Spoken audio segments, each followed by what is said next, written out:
自古以来，不论是何种文化的传承，都是靠着文字和语言的代代相传，文化才不至于失传。然而时代的变迁，文化的交流与融合，今日的客家庄上还会讲很溜的客家话的人，大部分都是上了年纪的长辈，小孩子反而对自己的文化很陌生。由于苗栗县大多数的居民都是客家人，为了传承客家优美的文化，位于苗栗县头份镇上的头份国小，对于本文化的传承当然就更不遗余力了。校长不但重视此一文化教育的传承，更特别开辟了客家语文的教学课程。客家古谣啊，这个童谣哦，也係客家文化嘅一部分啊。所以我就對學校呢，將這個客家話列為教學嘅重點之一啦。同時配合這個9年一貫課程嘅教學啊，也要教這個肢體鄉土語言啊，有一種快樂嘅心情來做事。因為我都看到客家文化漸漸的是得的，所以我就希望加到這個學校嘅教育來提升沙期嘅客家文化，繼續來將傳統優良嘅文化傳承下去，就係我一個清大嘅目的。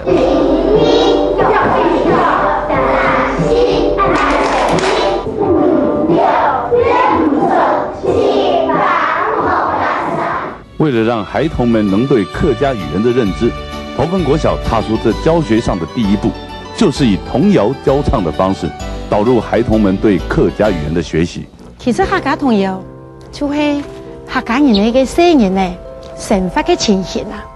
有的老師嘅童謠啊，因為老了下嘅生活情形啊，冇乜嘅相同，所以叫做看唔會唱啊。我對民國80年嗰下哈，就開始幻想。我來創作客家童謠，來教兩下嘅生人呢。我說呢，我嘅詞曲創作哈，我就當符合兩下嘅生活環境啦。譬如說，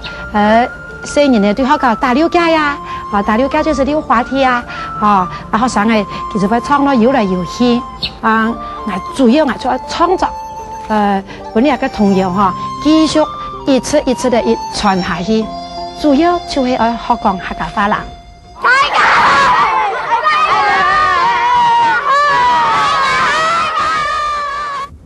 除此之外，教學中更融入了詩歌的吟唱，請你聽聽看，後堂也冇堂，有講也冇講。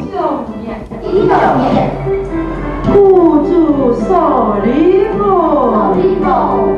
學調香港聲。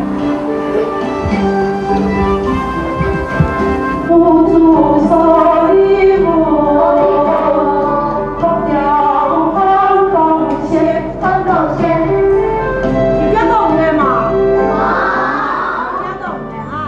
當然，頭份國小的學童們能在這種既多元又豐富的教學之下，認識自己的母語文化，這其中多虧了林琴妹老師對客家童謠與詩歌的研究與創作，才能有今天這麼突出的成果展現。我就對佢研究有客家話嘅事情吟唱，那同時呢，你講變到暑假，仲係一隻無神通嘅東西啊，就一本書，我老佢創出來，實在講也講了嘅同時啊，韓國一多位三國嘅故詞啊，就老佢活化了，就把它活化詩詞就對了啦，讓它更有含下係有客家文化。客家話嘅一種嘅文化嘅穿透力，